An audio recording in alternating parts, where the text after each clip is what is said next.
एक शख्स गाड़ी से उतरा और बड़ी तेजी से एयरपोर्ट में घुसा। जहाज उड़ने के लिए तैयार था। उसे किसी कॉन्फ्रेंस में पहुंचना था जो खास उसी के लिए आयोजित की जा रही थी। वो अपनी सीट पर बैठा और जहाज उड़ गया। अभी जहाज कुछ दूर ही उड़ा था कि कैप्टन ने ऐलान किया, तूफानी बारिश और बिजली की वजह से जहाज का रेडियो सिस्टम ठीक से काम नहीं कर रहा, इसलिए हम करीबी एयरपोर्ट पर उतरने के लिए मजबूर हैं। जहाज लैंड होते ही अब वो शख्स बाहर निकला और कैप्टन से शिकायत करने लगा कि उसका एक एक मिनट कीमती है और होने वाली कॉन्फ्रेंस में उसका पहुंचना बहुत जरूरी है। पास खड़े दूसरे मुसाफिर ने उसे पहचान लिया और बोला, डॉक्टर पटनायक, आप जहां पहुंचना चाहते हैं टैक्सी द्वारा यहां से केवल 3 घंटों में पहुंच सकते हैं। डॉक्टर ने उस शख्स का शुक्रिया अदा किया और टैक्सी लेकर निकल पड़ा। लेकिन ये क्या, आंधी तूफान और मूसलाधार बारिश ने गाड़ी का चलना मुश्किल कर दिया। फिर भी ड्राइवर गाड़ी चलाता रहा। अचानक ड्राइवर को एहसास हुआ कि वो रास्ता भटक चुका है। नाउमीदी के उतार चढ़ाव के बीच उस शख्स को एक छोटा सा घर दिखा। इस तूफान में वही गनीमत समझकर गाड़ी से नीचे उतरा और दरवाजा खटखटाया।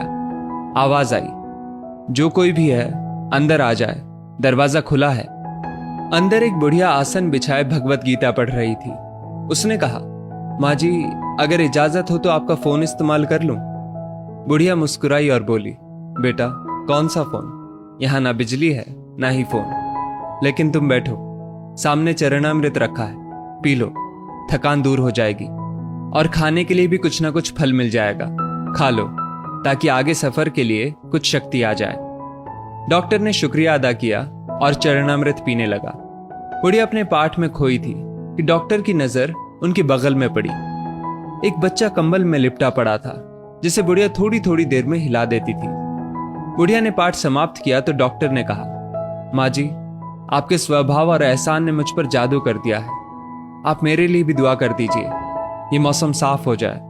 मुझे उम्मीद है आपकी दुआएं जरूर कबूल होती होंगी। बुढ़िया बोली, नहीं बेटा, ऐसी कोई बात नहीं। तुम मेरे अतिथि हो और अतिथि की सेवा ईश्वर का आदेश है। मैंने तुम्हारे लिए भी दुआ की है। परमात्मा का शुक्र है, उसने मेरी हर दुआ सुनी है। बस एक और दुआ मैं उससे मांग रही हूं, शायद जब वो चाहेगा उसे भी कबूल कर लेगा। कौन सी दुआ? डॉक्टर ने पूछा। बुढ़िया बोली, ये जो 4 साल का बच्चा तुम्हारे सामने अधमरा पड़ा है, मेरा पोता है। ना इसकी माँ जिंदा है ना ही बाप। इस बुढ़ापे में इसकी जिम्मेदारी मुझ पर है। डॉक्टर कहते हैं इसे कोई खतरनाक रोग है जिसका वो इलाज नहीं कर सकते। वो कहते हैं एक ही नाम पर डॉक्टर है। क्या नाम बताया था उसका? हाँ, याद आया, डॉक्टर पटनायक। वो इसका ऑपरेशन कर सकता है। लेकिन मैं बुढ़िया कहाँ उस डॉक्टर तक पहुंच सकती हूँ? बच्चे को लेकर जाऊं भी तो पता नहीं वो देखने के लिए राजी भी हो या नहीं। बस अब बंसी वाले से यही मांग रही थी कि वो मेरी मुश्किल आसान कर दे।